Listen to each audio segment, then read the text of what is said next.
You, John Fitzgerald Kennedy, do solemnly swear.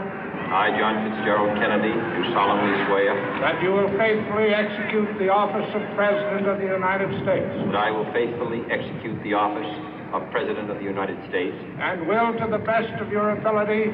And will, to the best of my ability. Preserve, protect, and defend the Constitution of the United States. Preserve, protect, and defend the Constitution of the United States. So help you God. So help me God.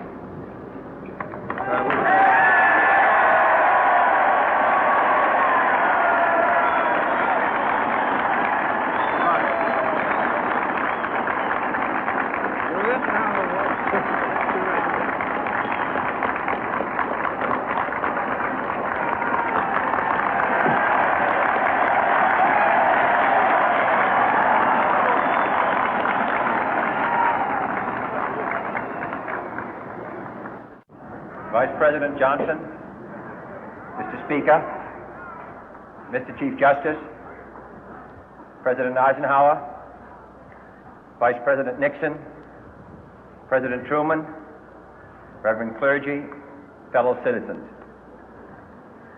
We observe today not a victory of party, but a celebration of freedom, symbolizing an end as well as a beginning, signifying renewal as well as change.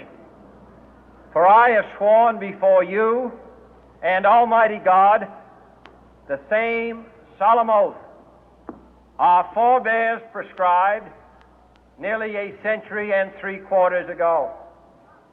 The world is very different now, for man holds in his mortal hands the power to abolish all forms of human poverty and all forms of human life.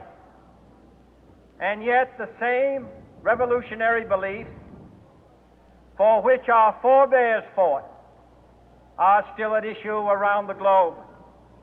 The belief that the rights of man come not from the generosity of the state, but from the hand of God. We dare not forget today that we are the heirs of that first revolution.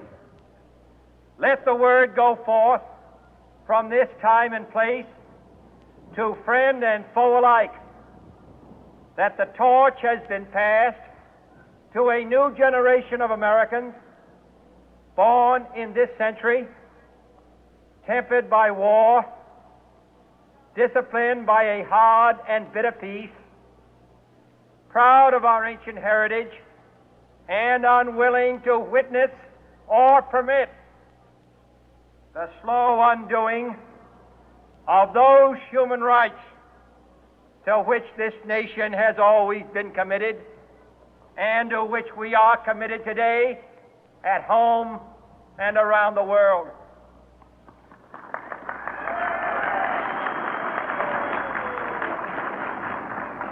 Let every nation know, whether it wishes us well or ill, that we shall pay any price, bear any burden, meet any hardship, support any friend, oppose any foe to assure the survival and the success of liberty.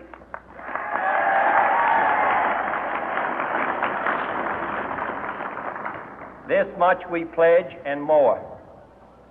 To those old allies whose cultural and spiritual origins we share, we pledge the loyalty of faithful friends. United, there is little we cannot do in a host of cooperative ventures. Divided, there is little we can do, for we dare not meet a powerful challenge at odds and split asunder. To those new states whom we welcome to the ranks of the free, we pledge our word that one form of colonial control shall not have passed away, merely to be replaced by a far more iron tyranny. We shall not always expect to find them supporting our view, but we shall always hope to find them strongly supporting their own freedom, and to remember that in the past, those who foolishly sought power by riding the back of the tiger ended up inside.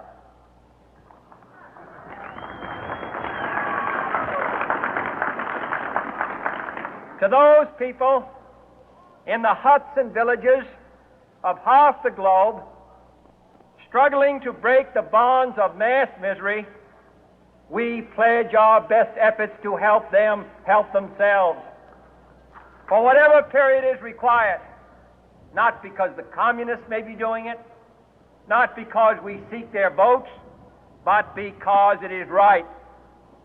If a free society cannot help the many who are poor, it cannot save the few who are rich.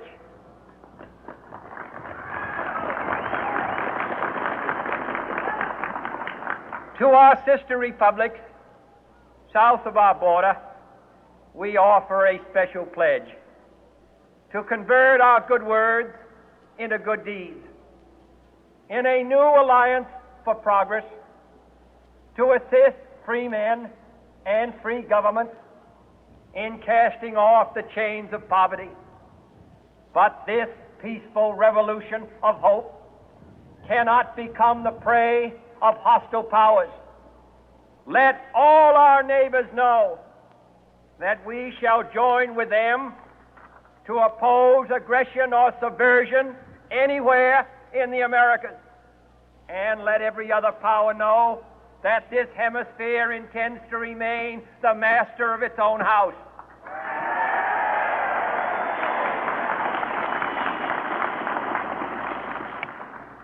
To that World Assembly of Sovereign States, the United Nations, our last best hope, in an age where the instruments of war have far outpaced the instruments of peace, we renew our pledge of support to prevent it from becoming merely a forum for invective, to strengthen its shield of the new and the weak, and to enlarge the area in which its writ may run. Finally, to those nations who would make themselves our adversary, we offer not a pledge, but a request that both sides begin anew the quest for peace. Before the dark powers of destruction, unleashed by science, engulf all humanity in planned or accidental self-destruction, we dare not tempt them with weakness, for only when our arms are sufficient beyond doubt can we be certain beyond doubt that they will never be employed. But neither can two great and powerful groups of nations take comfort from our present course, both sides overburdened by the cost of modern weapons, both rightly alarmed by the steady spread of the deadly atom, yet both racing to alter that uncertain balance of terror that stays the hand of mankind's final war. So let us begin anew, remembering on both sides that civility is not a sign of weakness, and sincerity is always subject to proof. Let us never negotiate out of fear, but let us never fear to negotiate.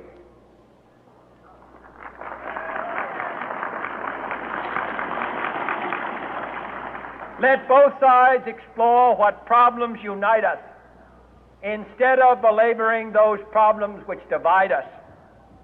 Let both sides, for the first time, formulate serious and precise proposals for the inspection and control of arms, and bring the absolute power to destroy other nations under the absolute control of all nations.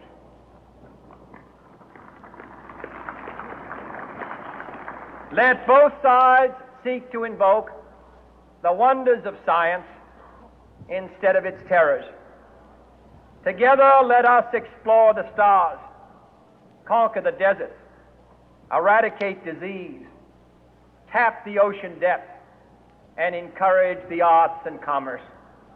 Let both sides unite to heed in all corners of the earth the command of Isaiah to undo the heavy burden and let the oppressed go free. And if a beachhead of cooperation may push back the jungle of suspicion, let both sides join in creating a new endeavor, not a new balance of power, but a new world of law, where the strong are just and the weak secure and the peace preserved. All this will not be finished in the first 100 days, nor will it be finished in the first 1,000 days, nor in the life of this administration, nor even perhaps in our lifetime on this planet. But let us begin.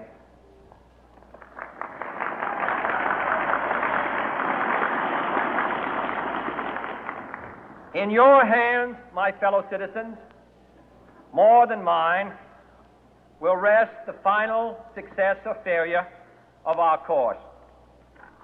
Since this country was founded, each generation of Americans has been summoned to give testimony to its national loyalty. The graves of young Americans who answered the call to service surround the globe. Now the trumpet summons us again, not as a call to bear arms, though arms we need, not as a call to battle, though in battle we are, but a call to bear the burden of a long twilight struggle, year in and year out, rejoicing in hope, patient in tribulation, a struggle against the common enemies of man, tyranny, poverty, disease, and war itself. Can we forge against these enemies a grand and global alliance,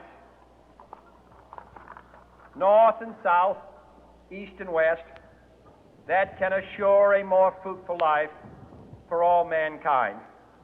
Will you join in that historic effort?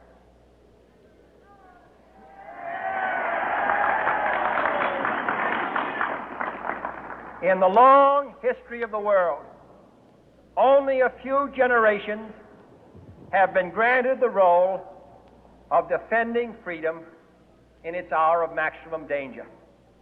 I do not shrink from this responsibility. I welcome it.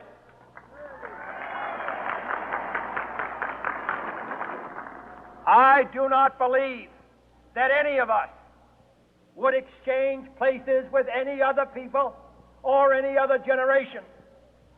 The energy, the faith, the devotion which we bring to this endeavor will light our country and all who serve it. And the glow from that fire can truly light the world. And so, my fellow Americans, ask not what your country can do for you, ask what you